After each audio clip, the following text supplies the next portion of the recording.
Hello, fellow historians. In today's video, we will be discussing the impactful yet controversial historical figure Otto von Bismarck, also known as the Iron Chancellor.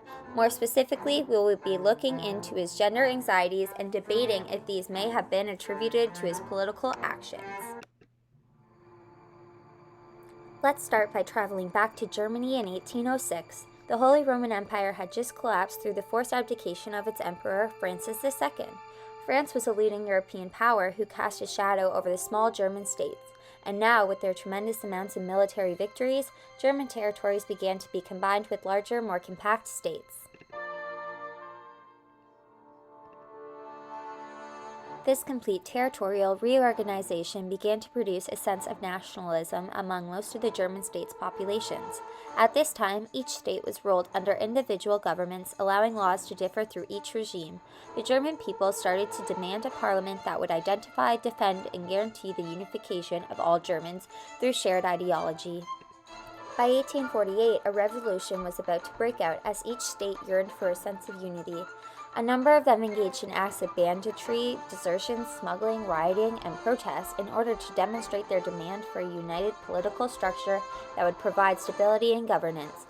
Due to their aggressive tendencies, which further splintered German liberalism during this period, Austria and Prussia were able to demonstrate their allegiance to Germany through their armies during the revolutions. Who better to come to their aid in this hour of need than Otto von Bismarck, the Prime Minister of Prussia? Austria was successfully excluded from the newly formed state confederation and the facilitated free trade union by Prussia by the middle of the 19th century. This made it possible for Prussia to establish an oligarchy based on the new constitution, giving it considerable control over the German states. By using German resources and building more railway networks throughout the German states, Prussia started the modernization of Germany. Otto von Bismarck served as Prime Minister of Prussia from 1862 to 1890. He believed that Germany should be interested in Prussia's power rather than its liberalism.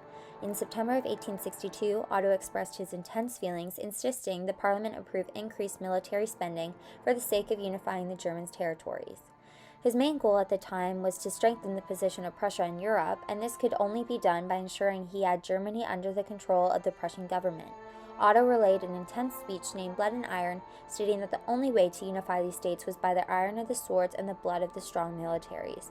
Otto believed that he was powerful enough to ensure Prussia would continue to dominate over other countries and be the savior for the German people.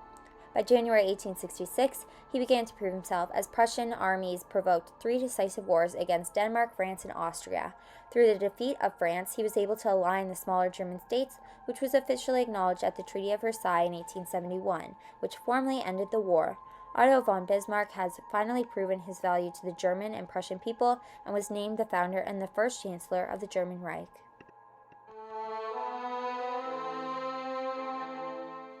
On the outside, Otto might have seemed like a strong political man, but on the inside, he was severely struggling with gender anxiety.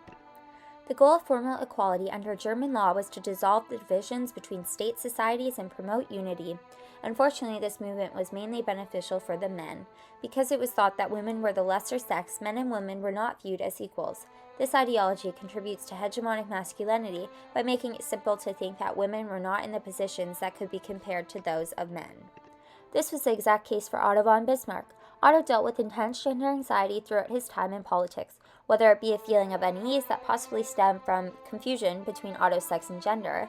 He often portrayed his anxiety when placed in roles mainly given to females, or in turn had limited influence in political actions or stances. Otto, too, had multiply employed misogyny as a weapon throughout his professional life. When anxiety arose, it is noted that he would often deflect accusations of femininity towards the women in court. In leading negotiations, he constantly sought to uphold his white masculine dominance. As seen through his Blood and Iron speech, Otto portrayed himself in a stereotypical masculine manner by being strong, aggressive, or bold, and again through his use of war, fear, and blood images as portraits of what makes a secure unification. Otto von Bismarck, too, made a change in the political system, however, again, only in support of men. He formed the universal male suffrage, which was a form of voting rights that allowed all men within the political system to vote regardless of qualifications, completely invalidating any women. In the end, I believe that Otto's insecurities helped his intense need for validation among the European countries and the ensuring of Prussia's continuous leadership of Germany. Though Otto did not directly contribute to gender history, his ideologies, beliefs, and values truly uphold what we historians know to be of a time when men deemed importance over women and expressed this through their toxic masculine actions, as touched on previously. I'm interested to hear what you think.